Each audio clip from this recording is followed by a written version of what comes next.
So let's talk about some recent Democratic Party electoral campaigns and how basically like the entire supposedly left-wing American political commentary class is doing their audiences a massive disservice by always taking these campaigns entirely at face value without spending a modicum of effort or time looking into what's behind them. Like the way that these people have been engaging with these campaigns is they look at like the campaign spots that are clearly like scripted, crafted by people behind the scenes to convince people to vote for them, basically, or convince people that they stand for things that they may not actually stand for when you look into their actual actions. And these people don't ask questions about this stuff. They just take it all at face value, which is not something that you would expect a supposedly left-wing political commentator to do, you know? You're supposed to actually have some level of systemic analysis, look into what's going on behind the scenes, you know, give your audience a semblance of knowledge as to what you're actually dealing with here in an environment where subverting what it means to be left-wing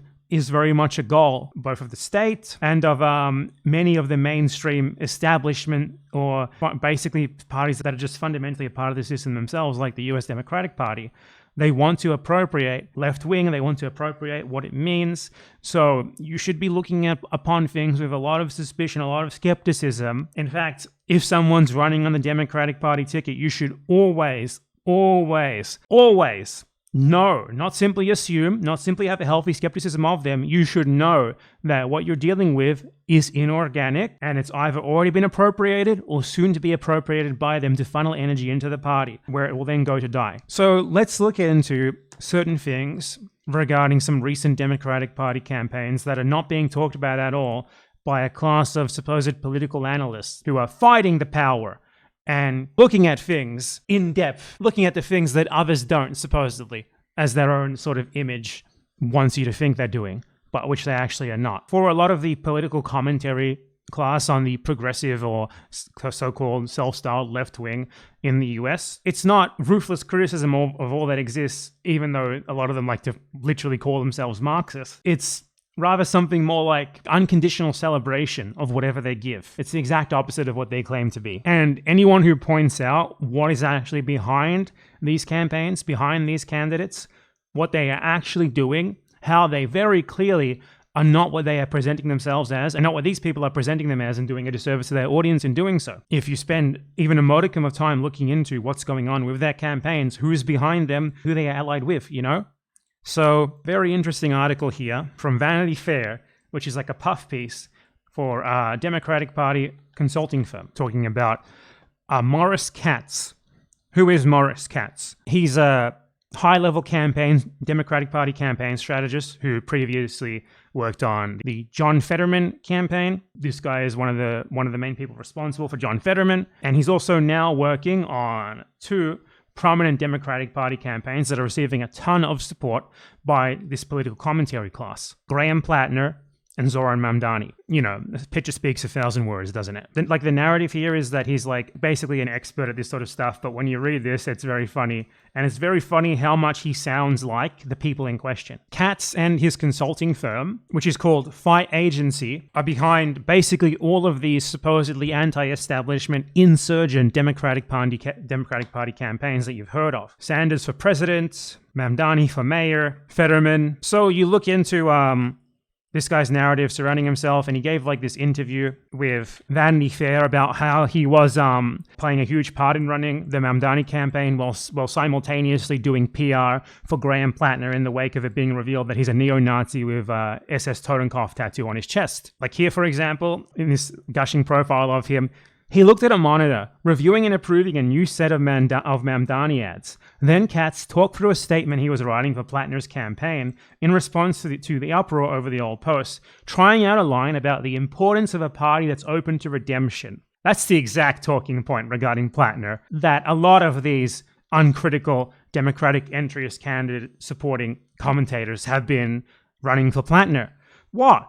Are we not open to redemption for this guy who's done nothing to earn it? Of course. That should ring alarm bells, right? That should absolutely ring fucking alarm bells that these people's messaging, these people who are supposedly countercurrent, Their messaging is precisely in line with that of the Democratic Party strategic consulting firm. We already know that Platner is a shitbag, right? And it should cause you pause, knowing that the people running campaigns like Platner, Fetterman, Sanders, all these other people as well, who have already proven themselves to be sellouts. It was obvious that they were always going to be sellouts, especially in retrospect, because you can't, be countercurrent in the Democratic Party. The Democratic Party is this massive systemic establishment machine. You join it, you will be molded into its tool. It is extremely resilient and extremely good at funneling energy into it. There's tons of people who are supporting Zohran Mamdani right now, who are genuine people who think he really does represent a countercurrent and it's anti-establishment,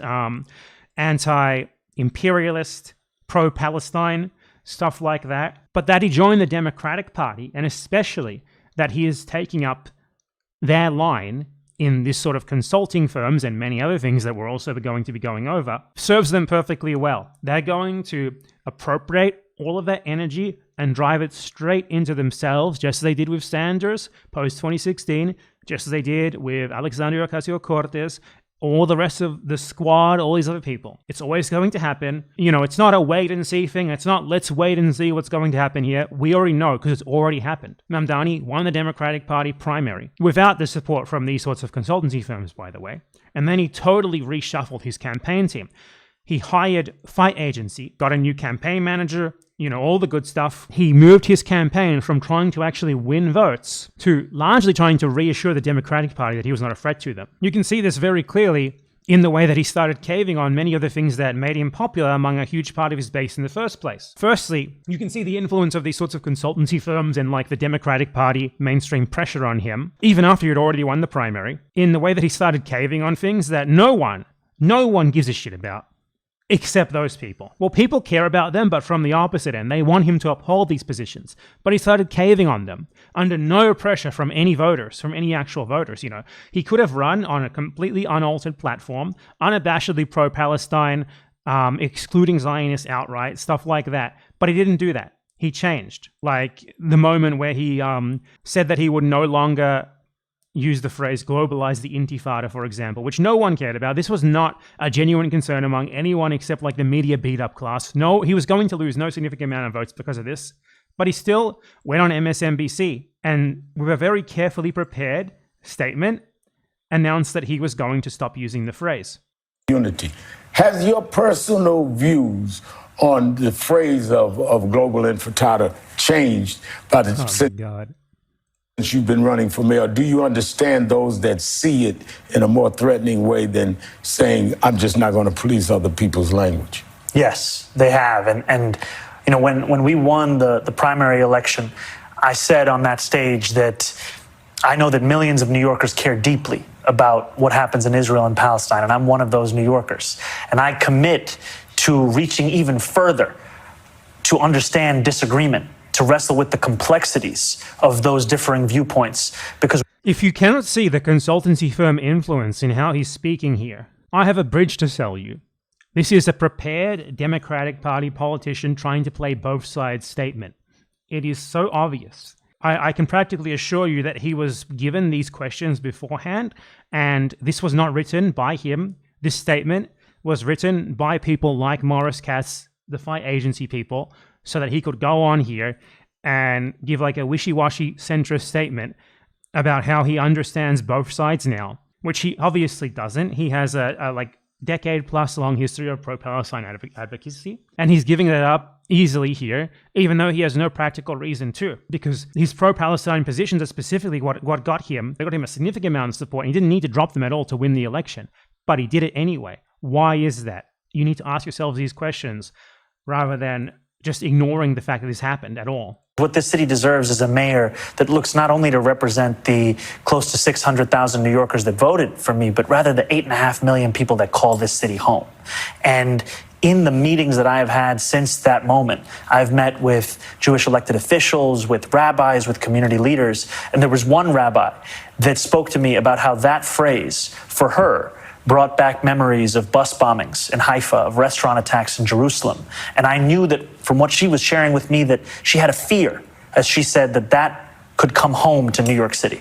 And so in having that conversation with her, I knew that the gap between the intent that I have heard some New Yorkers share with the use of that language of calling for the end of the Israeli occupation of Palestinian land was disconnected from the impact it was having in that same conversation I was having with that rabbi. So I have said, after having that conversation, that this is language I would discourage. Okay, so this conversation almost certainly never happened. This is something that was crafted for him by his PR firm to give him like a statement basically saying here, I understand the Zionist perspective that resistance is wrong and bad and Palestinians are terrorists and blah, blah, blah. You know, it's no different to saying, oh, I understand the Nazi perspective that the Jewish partisans are terrorists, and I'm going to take both of these things into account. The Zohran Mamdani of 10 years ago never would have ceded on this. He's doing it now. You need to ask why that is. You ask why we listen to the irrational fears of crazy people? Because he's not we. He's not we. He's not us. If you think he's us, you've already lost. You've already been convinced. He's a Democratic Party tool. He's been molded into it very quickly, really in record speed. The second that he won the primary, they have been on it. He is being turned into part of the already existing entryist wing of the Democratic Party, and it's already been done. It's done and dusted. There's no changing it. He conceded in really, really record speed. Just while we're on his Zionism, I want to note that a lot of people say, oh, but he's the mayor of New York. What does it matter? New York is more important to American geopolitics than most countries in the world, and particularly to Zionism. New York is a hub of global Zionist colonialism, probably the second most important location to it, or the third most important location to it, aside from Israel itself in Washington, D.C. It's where Palestinian land is bought and sold every single day. It's where many of the most important global Zionist organizations are headquartered. It's also just in a significant American city, which in of itself makes it significant to Zionism and anti-Zionism as well. You can't disconnect these things. Being the mayor of New York City makes you intimately involved in geopolitics. And you can't say that either because Mamdani specifically utilized his pro-Palestinian cred to gain a lot of support. You can't run a campaign that in huge part involve you getting a lot of support because a lot of people are angry at the Gaza genocide and angry at Zionism and angry at Israel. You can't run that campaign and then later say, well, I'm here to be the mayor of New York. You know, this foreign conflict doesn't really have that much to do with me. And his fans can't say that either, because it's just obviously dishonest. You don't run on this and then discard it later and act like it was never important in the first place. Mamdani has been caving to Zionists when he has no reason to whatsoever. He appeared in a campaign event recently with Senator Liz Kruger, who introduced herself as a proud Jew and a Zionist to vouch for him not being an anti-Semite, while Zohran Mamdani smiled in the background. There is no reason for him to do this. Practically speaking, to win votes, he doesn't need to do this. He already won a significant portion of the Jewish vote, according to polls, in New York City without doing any of this. He was already going to win the election, according to polls, before he started doing this. He had already won the primary before he started doing this. So you have to ask, who is this for? What is this for? It's because he's a member of the Democratic Party. He's a part of something much bigger than himself, than what his supporters believe that he is. He's a part of the system itself. He's a part of the establishment itself. You cannot be a part of the Democratic Party and not be those things. He is signaling to the Democratic Party that he's not going to fundamentally shake things up, that he is compatible with their nominally anti-Israel wing, led by not at all anti-Israel people like Bernie Sanders, like Alexandria Ocasio-Cortez. He's going to be another one of those people who, while they may disagree with the right wing of the Democratic Party, the Hillary Clinton wing of the Democratic Party, they are nonetheless servants of it. They are nonetheless very compatible with it because they serve a very complementary purpose, which is they give people the illusion that they have a voice that is already fighting against these things within the Democratic Party. They funnel that energy into the Democratic Party, where it then goes to be given nothing but token acknowledgements of, and nothing concrete ever happens regarding these things. Mamdani also, despite previously, and still, I might add, claiming that he is pro-BDS, openly announced that his administration is going to include Zionists. In a meeting to a Zionist synagogue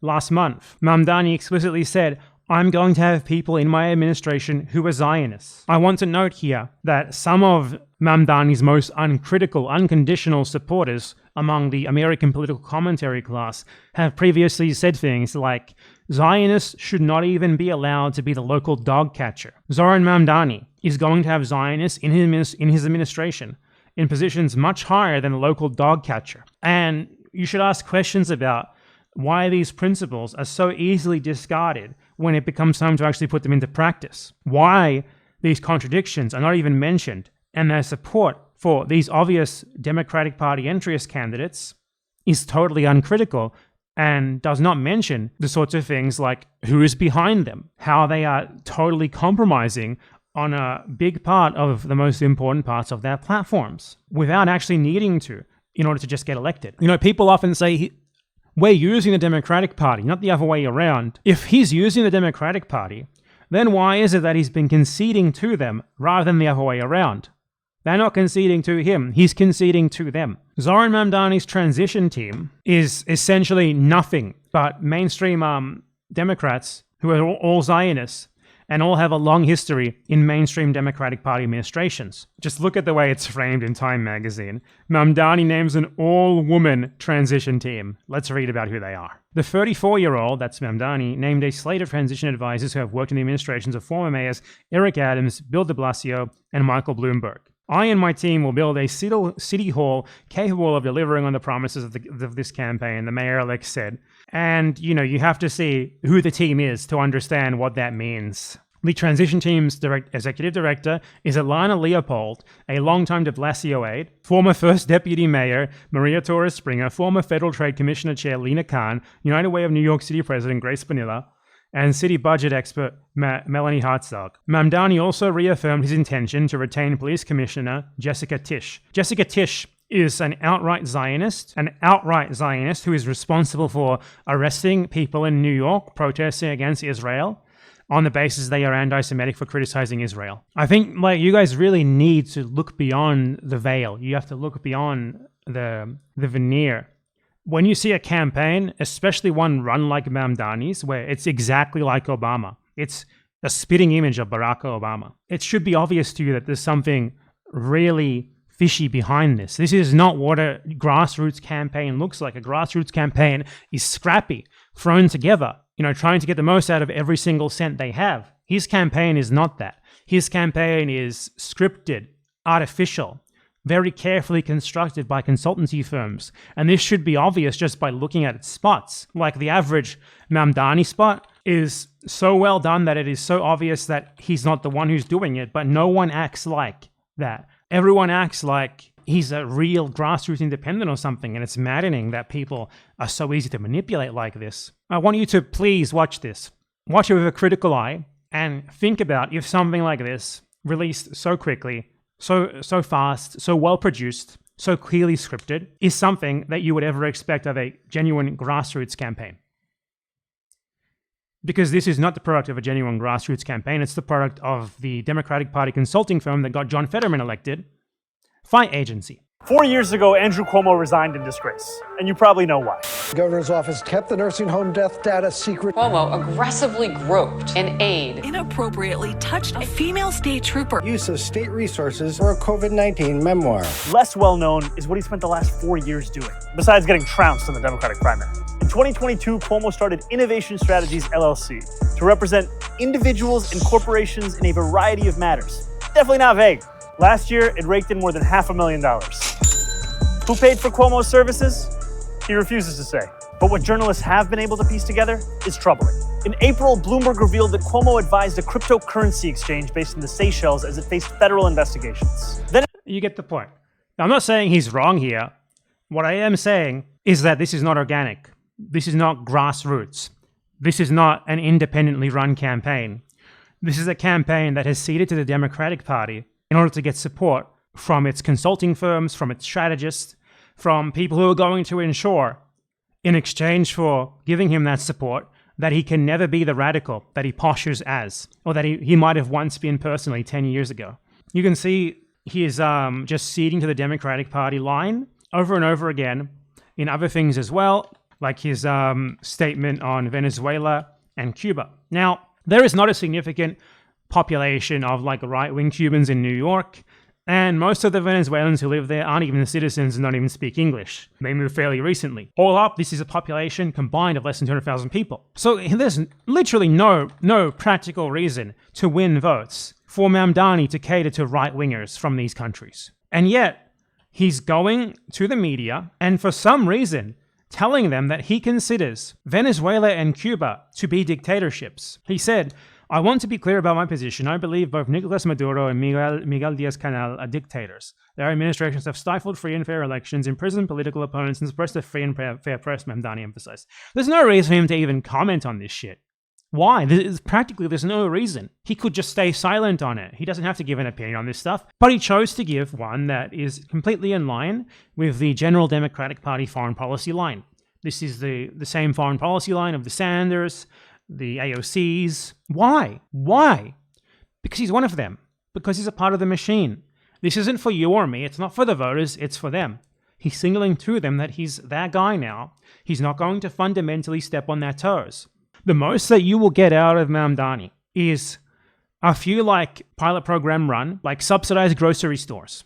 And everything else is going to be complete disappointment. At least, complete disappointment for the few people who are genuine about supporting him because they genuinely fell for the image. I don't think that most people, at least those who are defending him religiously on the internet, care about that, okay? There is a massive contingent of people who uncritically support these sorts of candidates endlessly and get very offended when they see any sort of criticism of them, pointing out indisputable facts about them, like what I'm doing here. And those people aren't going to be disappointed by this guy because those people are fine with the Democratic Party. They're fine with its limits.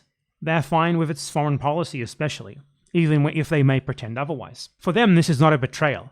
For them, if anything, at most it's something that they are easily able to ignore. And for a lot of them, it's actually just something that makes him even better for them. Because ultimately, they are in line with the Democratic Party's stance on foreign policy and all this stuff that he is caving on. And among that group, there are the political commentary class that I've been talking about here. Ultimately, the reason why they aren't talking about these things that I'm talking about, or why they make excuses for it, or why they find it very easy to ignore, is because they are comfortable with him, even after all this Democratic Party influence, even after all the compromises that he's making on a lot of the things that characterized his beliefs and that characterizes his image among these people in the first place. When you compromise like this, you're not building a big tent. You're giving up everything that you stand for. I'm not even going to say they win the Fell for It Again award because they didn't fall for anything. They're happy with this turn. They're happy with the compromise. They don't mind it. So they're not really falling for anything. These people are Democrats. There is basically a current within the Democratic Party which is trying to save it. And that's what the fight agency politicians like Mamdani, Platner, and these other supposedly anti-establishment ones, that's what they are for. They are not there to change the Democratic Party. They are there to save it from itself. They are trying to fundamentally change its messaging to appeal to younger people, more progressive people who are more sensitive to things like Palestine and stuff, without fundamentally changing anything in actual practice. And you have these people who are happy with the messaging that makes it seem like Mamdani is hugely different. And then when you look at the actual practice, which is, I'm going to have Zionists in my admin, I'm happy to stand near this genocidal Zionist Nazi while she endorses me. I'm going to keep the Zionist police commissioner who's notorious for arresting and persecuting anti-Zionists. I'm going to signal to everyone that I am not a fundamental challenge to the American foreign policy line, especially during a crucial time where the US government is withdrawing from the rest of the world to refocus imperialism on its own continent, on Latin America. There is a contingent of people who don't look beyond the aesthetic, who don't look beyond the messaging, because they fundamentally don't care. They fundamentally don't care.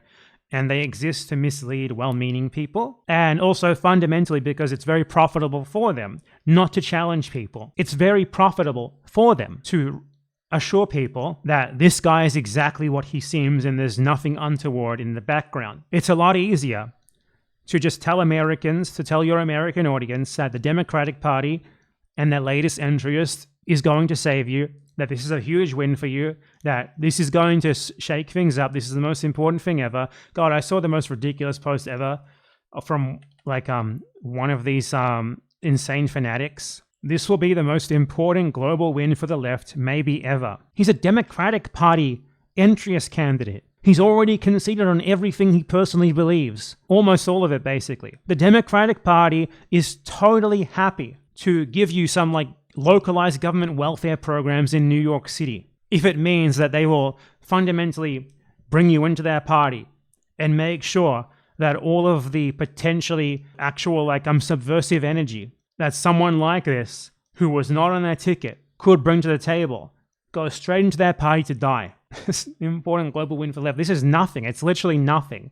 It means nothing. It's not indicative of a shift in anything. It's indicative of a shift in the perceptions of the American masses being appropriated expertly by the Democratic Party. Precisely what they did in 2016 with Sanders, then with AOC. Now they're doing it again. And I'm not going to say you're falling for it, because you're not falling for it. Fundamentally, you're happy with it. Maybe some of you aren't, but that person certainly is. You have to ask questions about why no one is, practically no one is talking about, among these aesthetically leftist, progressive, anti-establishment. Many of them even call themselves Marxist commentators. No one is looking into who's behind these candidates like Platner and Mamdani. No one's looking into the apparatus behind them. No one's telling you these people's campaigns are run by Obama, Elizabeth Warren, Fetterman, staffers. No one's telling you that Platner and Mamdani, two people with wildly different backgrounds and wildly different previous activist credibilities, their campaigns are being run by the exact same people for the exact same purpose, regardless of them being totally different in their backgrounds. You should ask questions about these things. You need to look further into these things, look beyond the aesthetics, beyond the facade, beyond the very carefully crafted speeches written for them, and ask, what is going on here? Am I being misled? This is too good to be true, because it is. Every second that you waste of your time supporting these sorts of candidates, getting excited for them, it's not just going to result in you getting disappointed later, though. For many of you, I don't believe you'll be disappointed at all, because fundamentally you did not really expect what I do from these people, or what someone who's actually on the left would expect from an actual left-wing candidate. But every second that you spend doing Democratic Party entryism is wasted seconds. It's wasted time. It's time you could be spending trying to build up something different that can actually challenge the system rather than reinforce it, as working with the Democratic Party always does, no matter what. They will find a way to appropriate you. The fact that they did it so easily with Mamdani, all it took was to give him the support of a mainstream Democratic Party consulting firm, and boom, he's singing their tune on Zionism. He's singing their tune on American foreign policy. He's organizing meetings with billionaires. There's a good article on this for you to read. WSWS.org, that talks about how Mamdani has fostered this sort of anti-establishment energy in a wide portion of the population in and outside of New York, and then it explains how essentially it's going to be channeled into him and into the Democratic Party to go to die, by mentioning a lot of the same points that I mentioned here. Because rather than challenging the ruling class, he is ceding to them at every step, every step of the way. As I said about his transition team, he's looking forward to meeting the JP Morgan Chase CEO and anyone concerned for the future of our city, praising the New York City finance billionaires who are invested in the vitality of, being invested in the vitality of New York. These are not the words of a socialist, but of a politician assuring the financial elite that their wealth, power, and privileges will remain untouched. And it also goes over how entryism has not only failed in the USA, but it fails elsewhere as well. They talk about Jeremy Corbyn, pretty much their most quintessential example of how this never works that you could ever imagine, along with Syriza in Greece, which ended up imposing brutal austerity at the demands of the European Union, the fucking Die Linke in Germany, which is just self-explanatorily horrible. And Mamdani is going to bow to much the same interests. He's going to become a tool of the Democratic Party. He already is a tool of the Democratic Party. He gave it up very easily. And the reason why this happened in the first place is because he was a member of the Democratic Party. You cannot be a member of the Democratic Party and not have this happen to you. It's simply not going to happen. It is impossible. You will be made to serve them no matter what, no matter who you are before you joined, before you started running on that ticket. And every second that you waste on people like this, no matter how cool and good they were beforehand, no matter if their genuine personal beliefs clearly are not in line with what they are saying now and what they are doing now, you're going to lose every time. You cannot win in the Democratic Party. Winning for the sake of winning is not actually winning. You don't do politics to just win. You do politics to implement your principles, your politics. You want to actually implement them when you compromise on them to the point that you're actually getting elected and ending up doing something totally different, that's not actually a win for your politics anymore, is it? Might as well vote for Donald Trump if your intention is just to win, because Donald Trump wins a lot. Why not? If you compromise everything in order to win, then you haven't actually won. In order to get something, you have to actually build a third fucking party. America is not exceptional. You do have things to learn.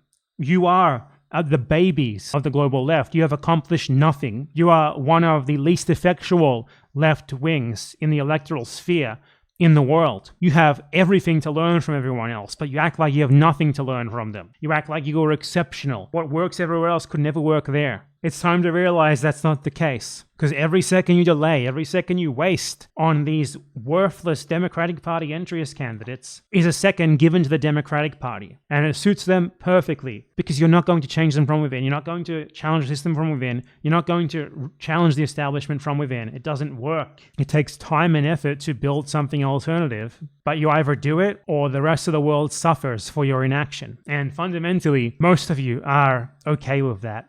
And that's the thing that I think the rest of us and the rest of the world need to come to terms with. But there is a contingent of you who perhaps can do something. And sadly, it's not going to come from those who are fundamentally okay with people like Mamdani, even as he compromises on everything that he has ever believed for most of his life, the second that he gets close to power and into power, when he has little actual practical reason to in terms of just votes from the actual people. In order to avoid this sort of dynamic, you need to build something that's your own, from the ground up. And you do not cave to entryism, you do not cave to, oh, but what else do? We have to vote for the Democratic Party, because it's a circular logic. If you have to vote for the Democrat, then you're never building anything else. We have to vote for the Democrat because there's nothing else. And then paradoxically, that results in you not building anything else. And it's the same thing over and over again. We have to vote for the Democrat because there's nothing else. If there was something else, I would vote for it. And the reason that there's nothing else because you're just voting for the Democrat endlessly. There's always going to be something that is framed as an existential threat to everything itself. But if we have to vote for the Democrats, even though they're terrible, because at least they're not as bad as the evil fascist danger from Donald Trump. And then you get the evil fascist danger, Donald Trump again. He's reelected. Turns out voting for the Democrats didn't stop the evil fascist danger. The Democrats are the evil fascist danger for the rest of the world, you know. The Obama administration was fascism for everyone except the USA. You know that, right? Ask Iraqis, Afghans, Libyans, if the Obama administration was fascism for them. The way that you fight fascism isn't by supporting the liberals. It's by building something that can break the cycle itself, that will take effort to build. It will take blood, sweat, and tears. It will take pain. It will take principles. It will take you being able to say no when liberals try to bully you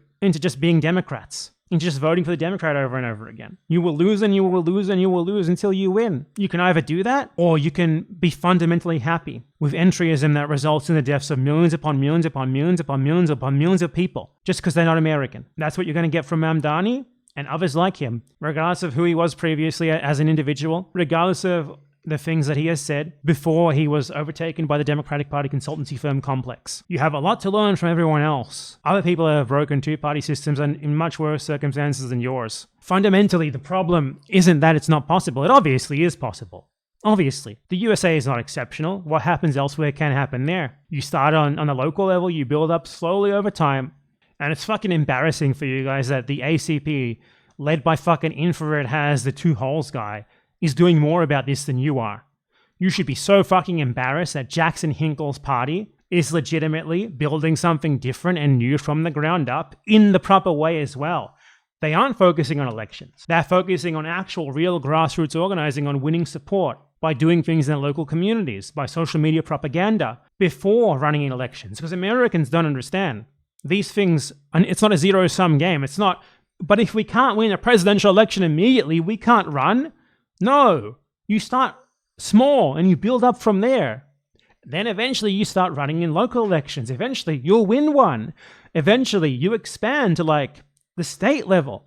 After that, maybe after doing that on like a lot of different states, a lot of different local levels, a lot of different regional levels, then you think about doing it on the national level. Out with a fucking president. Like these people, their talking point is always like, but Ralph Nader, this fucking random centrist, once ran as an independent and lost. He ran for president instantly and he's not even a leftist. He wasn't trying to build something bigger gradually over time. It was just a random like Hail Mary, immediate presidential election. That's not how this works. Fucking Manuel Lopez Obrador who broke the two-party system with the Morena party in Mexico, started in politics in 1976 for a dissident faction of the PRI in fucking 2011. He formed a third party finally, after finally realizing that what he was doing was never going to work. 10 years later, after winning on the local level, after winning on the regional level, they won a presidential election.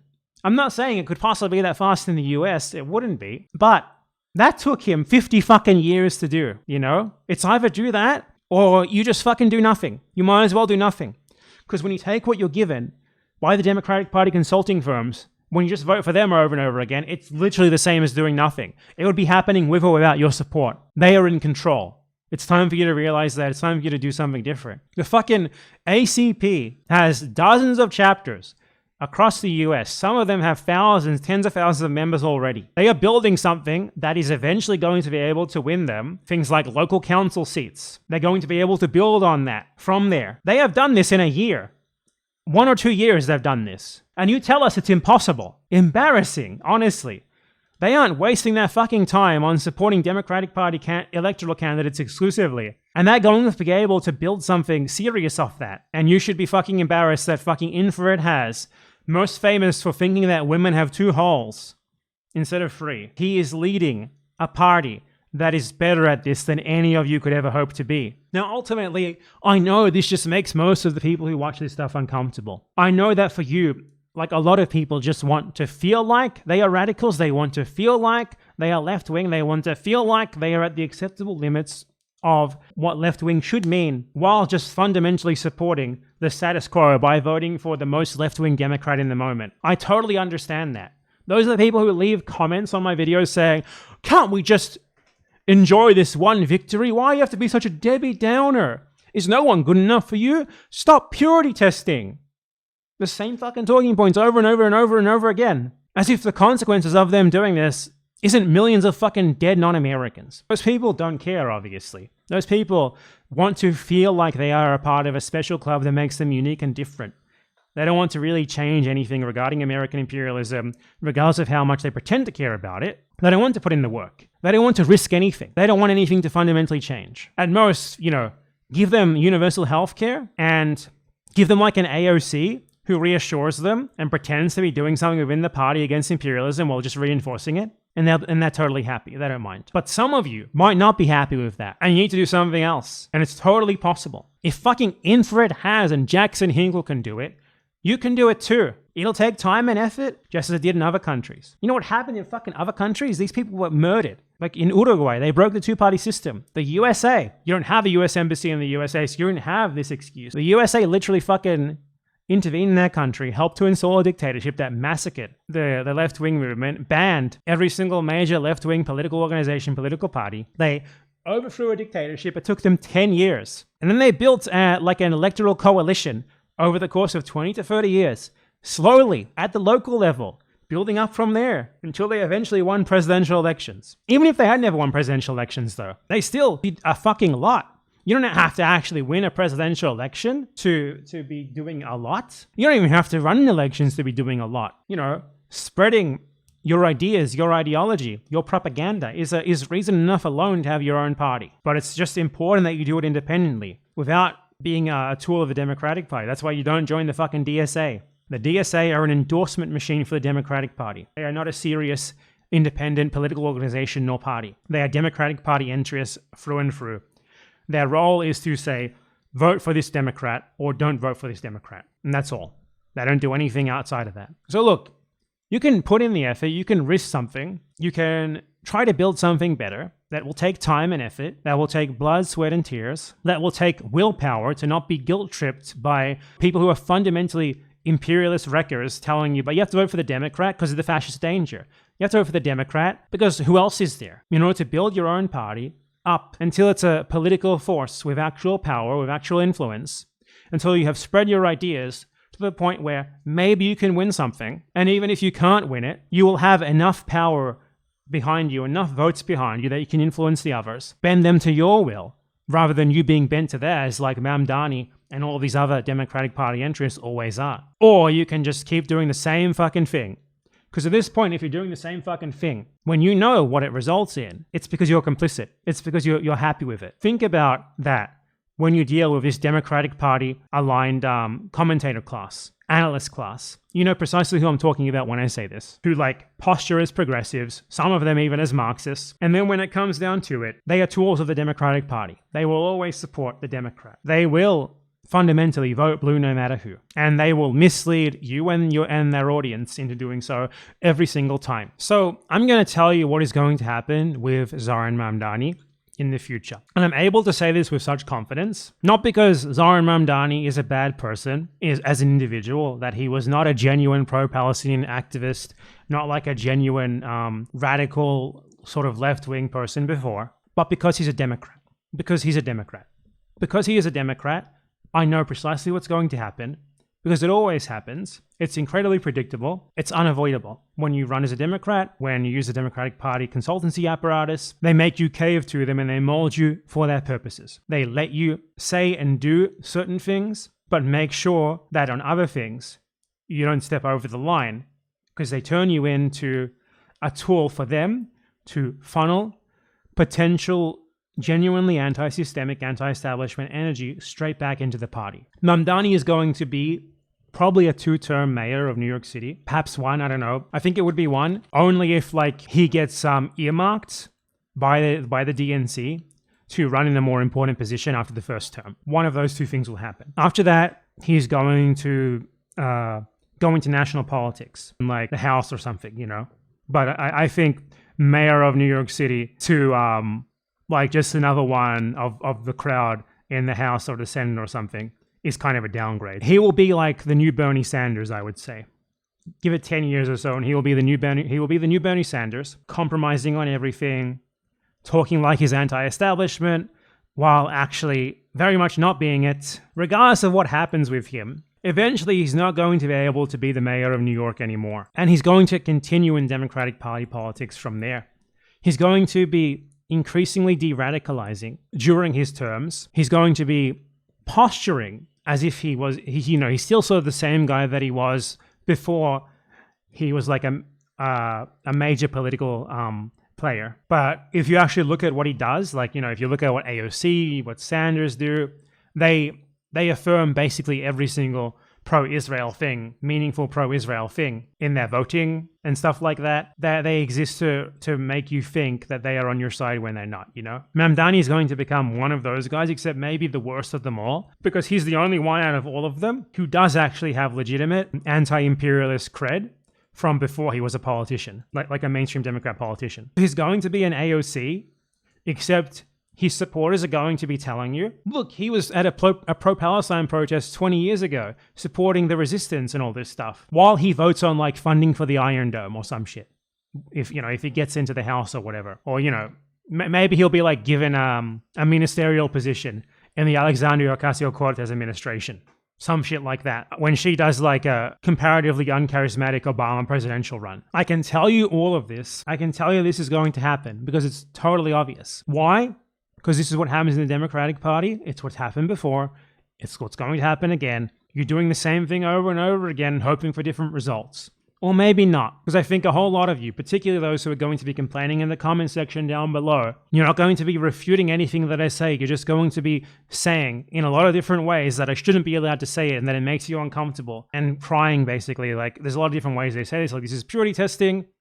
This is drama. This is dividing the left. You know, let us have our win. You're so negative, all these things. But never you're wrong. Never you're wrong. Those sorts of people, you know, they're not being misled. The rest of you, though, however many of you there are, please stop letting them do this to you.